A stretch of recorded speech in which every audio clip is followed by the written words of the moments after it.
Sri Sakina, 40 tahun, seorang panitia pemungutan suara terpaksa harus dilarikan ke Rumah Sakit Syekh Yusuf untuk mendapatkan penanganan medis akibat pingsan saat berlangsungnya rekapitulasi suara di Kecamatan Palangga, Kabupaten Goa. Sri Sakina kelelahan saat perhitungan suara tingkat kecamatan yang berlangsung berhari-hari.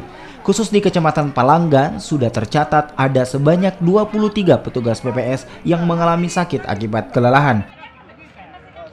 Kecamatan Palangga adalah kecamatan dengan jumlah lokasi TPS terbanyak di Kabupaten Goa, yakni sebanyak 336 TPS, dan dari keseluruhan hampir semua petugas PPS didominasi oleh kaum perempuan yang rentan mengalami kelelahan. Mulanya mual, kemudian sedikit pusing, tumbang, ambruk, jadi kami istirahatkan sejenak, kemudian mengantar ke tempat ini.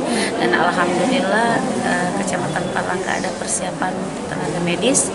Inilah yang mengantar kami ke tempat ini untuk mendapatkan pertolongan. Kemungkinan penyebab untuk sementara ini kami mencurigai karena akibat kelelahan. Jadi kelelahan pasien datang dengan keadaan drop, kemudian sesak nafas. Salah satu penyebab dari itu kemungkinan karena kelelahan akibat beban kerja yang berlebihan.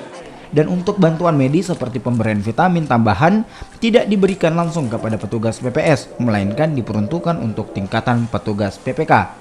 Khusus petugas PPS harus membiayai dirinya sendiri untuk membeli vitamin tambahan. Tim Liputan, Kompas TV.